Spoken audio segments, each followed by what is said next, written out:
नमस्ते बच्चों। हमारा आज का विषय है निबंध लेखन। तो सबसे पहले हम देखते हैं कि ये निबंध लेखन है क्या, निबंध का अर्थ क्या है। निबंध शब्द नी उपसर्ग और बंध शब्द के योग से बना है, जिसके दो अर्थ हो सकते हैं। पहला, बंधन रहित, यानी जिस पर कोई बंधन ना हो, नी यानी कि नहीं है। और दूसरा, अच्छी तरह से बंधा हुआ, यानी कि बंधन के सहित, सुगठित। तो इसकी परिभाषा है, वास्तव में निबंध गद्य साहित्य की वह विधा है जिसे निबंध लेखक किसी विषय पर अपने विचारों को सुगठित रूप से व्यक्त करता है तथा क्रमबद्धता के साथ बड़े ही प्रभावपूर्ण ढंग से एक बंध के रूप में, एक समूह के रूप में प्रस्तुत करता है। दूसरे शब्दों में हम कह सकते हैं कि भली प्रकार से बंधा हुआ, अर्थात किसी विषय पर अपने विचारों और अनुभवों का व्यवस्थित रूप से लिखा गया कोई लेख या कोई रचना निबंध कहलाती है। आचार्य रामचंद्र शुक्ल के अनुसार यदि गद्य कवियों की कसौटी है तो निबंध गद्य की कसौटी है, या निबंध लेखक के व्यक्तित्व को प्रकाशित करने वाली गद्य रचना ही निबंध कहलाती है।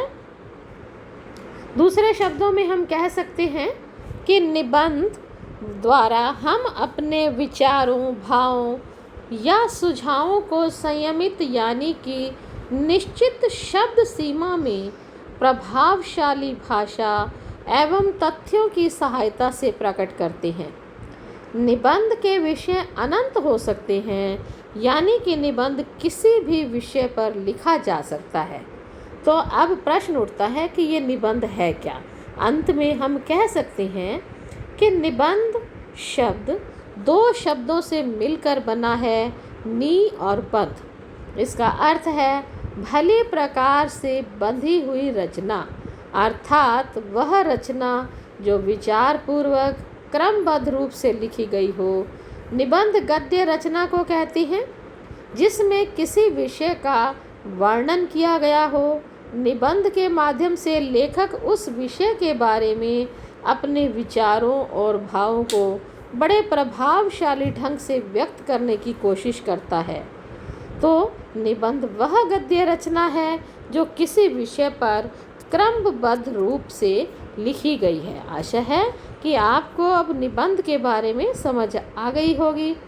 तो अब हम ये कह सकते हैं कि जो निबंध होता है वो हम दो तरह से लिख सकते हैं। संकेत बिंदु के साथ भी लिख सकते हैं, अर्थात कई बार एग्जाम्स में संकेत बिंदु दिए होते हैं कि इन संकेत बिंदुओं के आधार पर निबंध लिखिए, या फिर संकेत बिंदु यदि नहीं भी दिए गए हैं तो उसके बिना भी हम स्वयं ही उस विषय के संकेत बिंदु बनाकर निबंध लिख सकते हैं।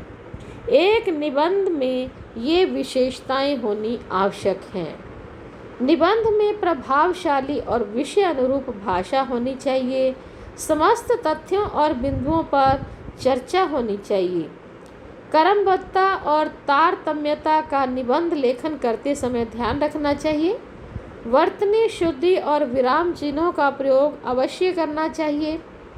निर्धारित शब्द सीमा को ध्यान में रखकर ही एक निबंध लिखा जाना चाहिए। मुहावरों, लोकोक्तियों, काव्य पंक्तियों तथा उदाहरणों का यथासंभव प्रयोग भी निबंध को प्रभावशाली बना सकता है। निबंध के प्रकार। निबंध मुख्य रूप से 4 प्रकार के होते हैं। पहला है वर्णनात्मक निबंध।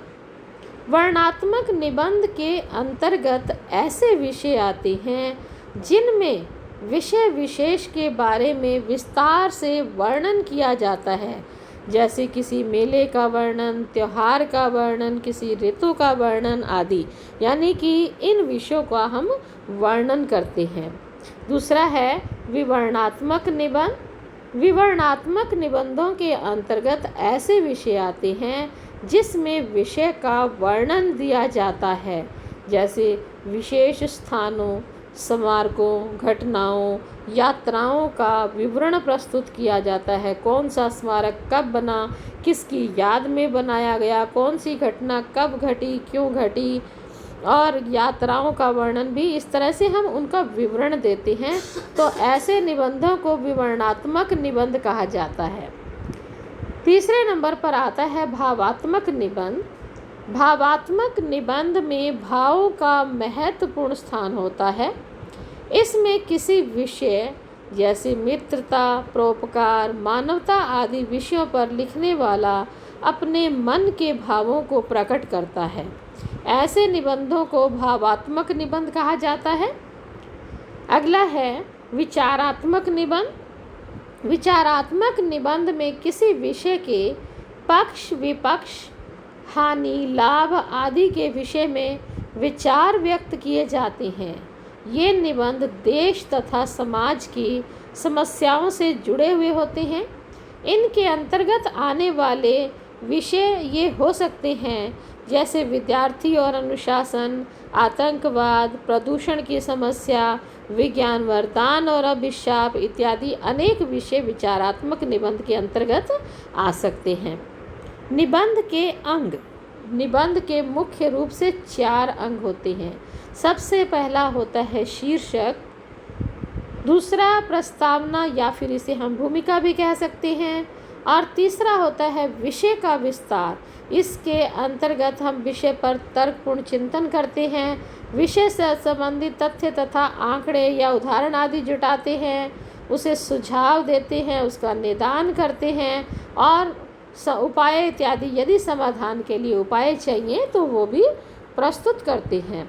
और चौथे नंबर पे आता है उपसंहार, यानी कि उसका निष्कर्ष। तो पहले होता है विषय और फिर भूमिका। तो ये भूमिका क्या है? भूमिका विषय प्रवेश होती है। इसमें विषय का परिचय दिया जाता है, यहीं से निबंध प्रारंभ होता है। यह जितना आकर्षक होगा, लोगों को निबंध पढ़ने में उतना ही अधिक आनंद आएगा। भूमिका छोटी और सारगर्भित होनी चाहिए। भूमिका ऐसी हो जिसे पढ़कर पाठक पूरे निबंध को पढ़ने के लिए प्रेरित हो सके, यानी कि उसका अनुमान लगा ले। विस्तार यह निबंध का मुख्य अंग होता है। इसमें विषय का वर्णन, विवेचन होता है। जो सामग्री आपके पास है उसे क्रमबद्ध कर लीजिए तथा अलग अलग अनुच्छेदों में प्रस्तुत कीजिए। इसके विवेचन में जो क्रम होता है वो पूर्वापर होना चाहिए, यानी कि पहले जो पैराग्राफ आप लिख चुके हैं उसी से ही क्रमानुसार, उसी से ही क्रमबद्ध होना चाहिए अगला पैराग्राफ। प्रत्येक दूसरा अनुच्छेद पहले अनुच्छेद से संबद्ध होना चाहिए। उपसंहार। उपसंहार निबंध का अंतिम अंग होता है। यहाँ तक आते आते विषय की चर्चा समाप्त हो जाती है। यहाँ निबंध में कही गई सारी बातों को सारांश रूप में प्रस्तुत किया जाता है। निबंध लिखते समय हमें कुछ बातों का अवश्य ध्यान रखना चाहिए, जिसमें पहला है कि निबंध किसी एक उद्देश्य या किसी एक विषय को ही लेकर लिखा जाना चाहिए, यानी कि एक ही निबंध में अनेक विषय नहीं होने चाहिए। निबंध लिखने से पहले विषय से संबंधित जानकारी को उचित ढंग से क्रमबद्ध कर लेना चाहिए कि पहले हम क्या लिखेंगे और उसके बाद क्या।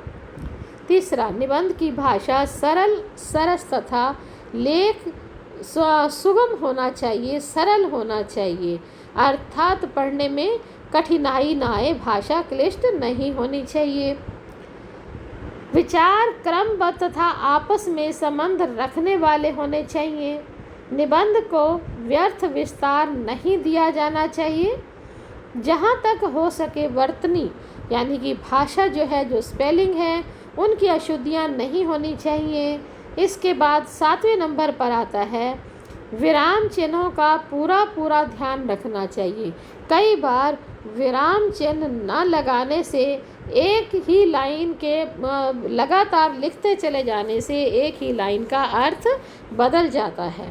निबंध में किसी महापुरुष के कथन, कविता की कुछ पंक्तियाँ या सूक्तियों का समावेश करके निबंध को प्रभावशाली बनाया जा सकता है। और यदि निबंध में संकेत बिंदु दिए गए हैं तो उनके अनुसार ही विषय को प्रस्तुत करना चाहिए। जैसे एक हम उदाहरण लेते हैं कि संकेत बिंदु के आधार पर विषय है त्योहार संस्कृति के वाहक, इस विषय पर निबंध लिखिए। अब विषय है संस्कृति के वाहक, तो इसमें संकेत बिंदु दिए हुए हैं। पहले प्रस्तावना, यानी इस प्रस्तावना भूमिका में आपने त्योहार और संस्कृति का परिचय देना है कि ये त्योहार होते क्या है। विषय वस्तु में हम लिखेंगे त्योहारों का महत्व क्या हो जाता है, महत्व क्या है, इसके मनाए जाने का कारण क्या है, कितने प्रकार के त्योहार होते हैं, ये राष्ट्रीय एकता के प्रतीक हैं, संस्कृति के वाहक हैं, वर्तमान में इनका स्वरूप क्यों बदलता चला जा रहा है, और अंत में उपसंहार यानी कि पूरे निबंध का सारांश देकर उसका निष्कर्ष निकालेंगे कि यदि वर्तमान में इन संस्कारों का, इन त्योहारों का स्वरूप बदल रहा है तो ऐसे समय में हमें क्या करना चाहिए, हमारा क्या कर्तव्य होना चाहिए। अब आप इस निबंध लेखन को फिर से पढ़िए और निबंध लिखने के प्रकार को अच्छी तरह से जानकर कुछ विषयों पर निबंध लिखकर देखिए। धन्यवाद बच्चों।